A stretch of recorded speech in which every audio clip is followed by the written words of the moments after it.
The metronome feature plays tones and vibrates at a steady rhythm to help you improve your performance by training at a faster, slower, or more consistent cadence. In this video, we will show you how to use the metronome feature while running with Phoenix 8. First, enter your activity. Then, select Activity Options.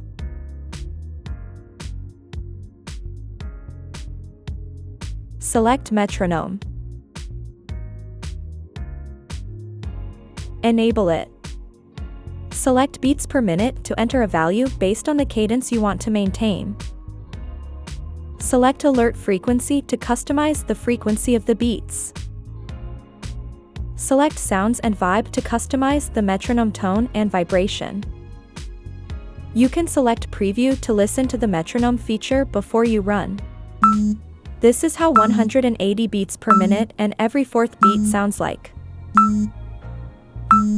Now, go back and start the activity.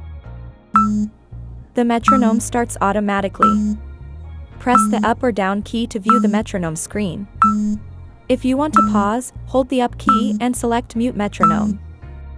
You can also change the metronome settings during your activity. Select Activity Options and Metronome. And that's it.